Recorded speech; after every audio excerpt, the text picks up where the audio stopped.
Kocoknya harus ditekan ke bawah ya, jadi nggak acara putar gitu aja.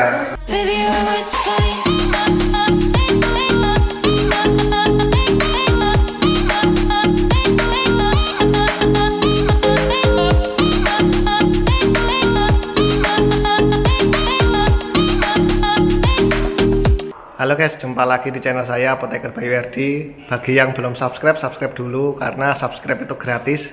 Silahkan klik tombol subscribe dan nyalakan lonceng. Oke guys, di depan kita ini sudah ada alat bernama corong pisah. Corong pisah ini adalah untuk memisahkan dua macam larutan yang tidak saling campur, yang berbeda kepolaritasnya. Contohnya di depan saya ini air dengan etil asetat, itu berbeda kepolarannya, jadinya memisah. Nah, nanti yang diharapkan setelah kita larutkan ekstra kering tadi ke air panas, nanti akan terjadi pemisahan fase dengan cara pengocokan di dalam corong pisah ini. Nah, ini kalau di sini yang bawah ini kan ada dua lapisan, yang bawah ini lapisan air dan yang atas ini lapisan etil asetat. Nah, kemudian kita nanti akan menunggu, kita akan kocok ya. Caranya menggunakan corong pisah ini, kita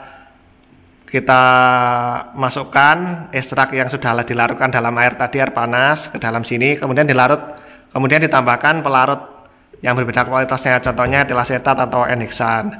Nah, di sini saya memakai etil asetat. Nah, setelah itu kita kocok selama 1 menitan. Setelah kita kocok, kita diamkan, nanti akan terjadi pemisahan fase ini. Nah, yang fase ini yang bawah ini kita keluarkan melalui corong pisah ini, dan nanti akan tersisa fase etil asetatnya ini yang berisi zat yang kita kehendaki di sini. Nah, terus setelah itu kita lakukan secara berulang sampai misalkan 3 kali atau 5 kali sampai didapatkan filtrat ini yang warnanya udah agak menjadi bening, sehingga zat-zat itu sudah terlarut semuanya di fase-fase fraksinasi yang sudah kita dapatkan. Oke, kali ini saya akan berbagi cerita mengenai cara purifikasi ekstrak. Nah, purifikasi itu kan tujuannya untuk memurnikan ekstrak dari zat-zat pengotor yang akan mengurangi aktivitasnya, dan juga nanti akan didapat ekstrak yang hasilnya lebih jernih jika akan digunakan untuk kepentingan formulasi.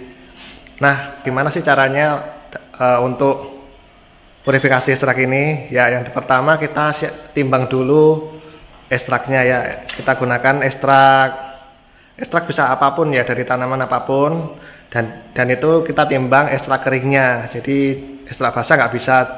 Jadi kita gunakan ekstrak kering. Nah, seperti ini cara menimbangnya.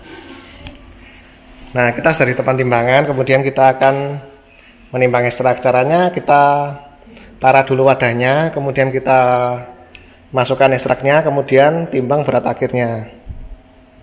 Nah, di sini saya akan menimbang ekstrak etanol 96% kering dari tanaman kelor. Nah, ini akan saya uji aktivitasnya dalam bentuk fraksi. Nah, setelah kita timbang, kita angkat, kemudian kita larutkan dengan air panas dengan perbandingan 1:10. Jadi misalkan ekstraknya 2 gram ya, airnya 20 mili.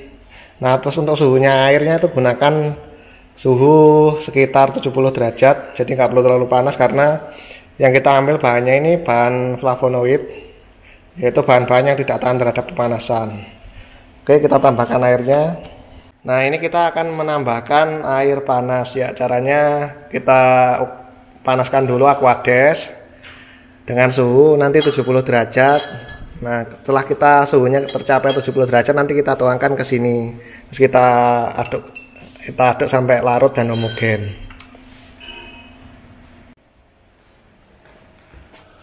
Ya, ini tadi ekstrak yang sudah dilarutkan dalam air panas. Kita akan pisahkan, kita akan murnikan dengan corong pisah. Kita aduk sampai larut, terus kemudian kita masukkan ke corong pisah.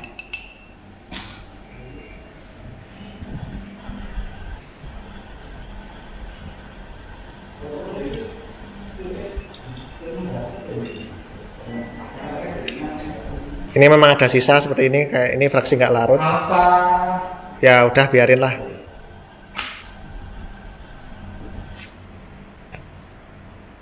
Kemudian ini adalah pelarut yang akan kita gunakan untuk fraksinasi. Ini saya menggunakan etil asetat. Kita masukkan juga. Vitamin E. Sorry. Tadi saya timbang ekstraknya 2 gram, jadi kita masukkan 20 ml.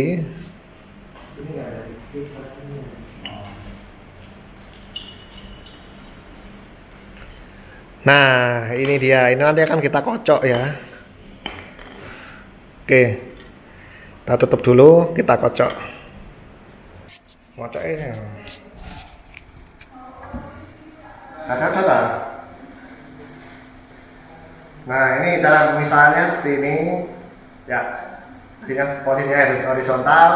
Ini ditutup dan ini sudah ditutup. Kemudian kita kocok sampai kira-kira 10 kali. Kocoknya harus ditekan ke bawah ya, jadi nggak acara putar gitu aja. Nah, terus kemudian kita di sini kan pasti ada kelebihan gas, kita keluarkan. Ini caranya seperti ini, taruh di bawah pelarutnya yang kita keluarkan. Nah, terus kita kocok lagi sampai selesai.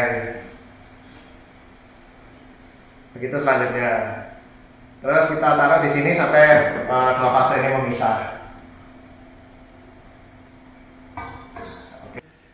Ini cairan sudah memisah, sekarang tinggal kita pisahkan ya. Kita tampung di dalam beker gelas. Ini fraksi yang akan kita buang, ini yang fraksi akan kita ambil. Kita buka ya. Bismillah.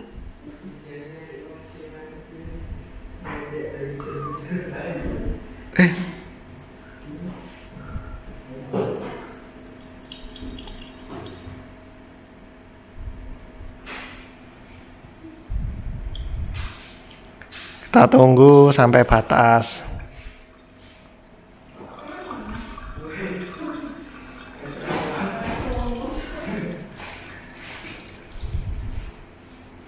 Oke, ini kita sudah pisahkan, kita tuang yang atas ini ya.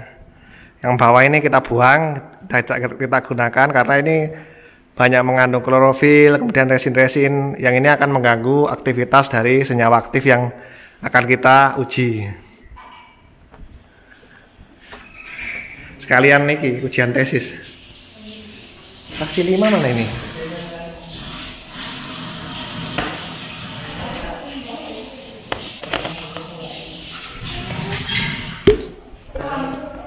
Terus kita akan tuang ke dalam botol fraksi yang kita inginkan. Ya. Kita tuang seperti ini.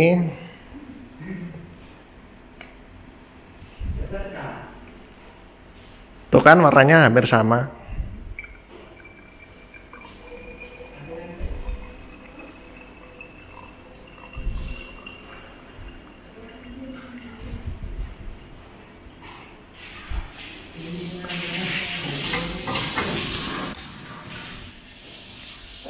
Nah, ini kita sudah dapatkan fraksi yang kita inginkan.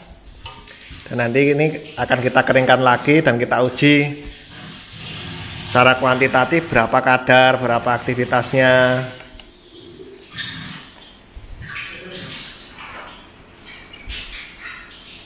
Oke. Hasil fraksinasi itu seperti ini. Jadi di sini ada 5 tahapan fraksinasi dari fraksi 1, 2, 3, 4 dan 5. Nah, terus semakin ke kanan ini semakin bening karena fraksinasi bertingkat, semakin lama komponennya akan terpisah ke sini dan akhirnya di paling ujung ini yang paling kanan ini komponennya diyakini itu tinggal sedikit, makanya warnanya lebih bening. Dan kalau misalkan warnanya kekuningan seperti ini biasanya ada senyawa-senyawa yang berwarna kuning. Nah, itu kita uji nanti kadarnya dan senyawa apa itu dengan menggunakan HPLC. Nah, terus kenapa kok di fraksi 1 itu warnanya semakin hitam seperti ini? Karena ekstrak saya yang pertama tadi warnanya sudah gelap. Itu itu ekstrak etanol 96%, dimana semakin polar semakin polar dan semakin murni alkohol pelarut itu akan melarutkan sebagian besar klorofil. Jadinya warnanya nanti ini masih berwarna hijau kehitaman. Begitu, semakin ke kanan akan semakin kuning, semakin bersih. Dan ini klorofilnya sudah terpisahkan dengan vaksinasi ini. Nah, kita gunakan fraksi yang mana? Ya, kita gunakan fraksi yang komponen aktif yang kita butuhkan itu berada di situ. Ya, gunakan yang fraksi yang sebelum digunakan, makanya kita uji dulu secara kualitatif. Ini ada isinya enggak komponen yang kita perlukan. Nah, ketika ada, ya gunakan yang fraksi yang paling terakhir, yang paling jernih, karena nanti akan menentukan sediaan yang kita produksi itu warnanya cerah atau enggak. Oke guys, mungkin itu sedikit informasi dari saya mengenai teknik vaksinasi. Jangan lupa terus tonton channel saya dan jangan lupa like, subscribe, komen, dan share. Sampai jumpa di video saya selanjutnya.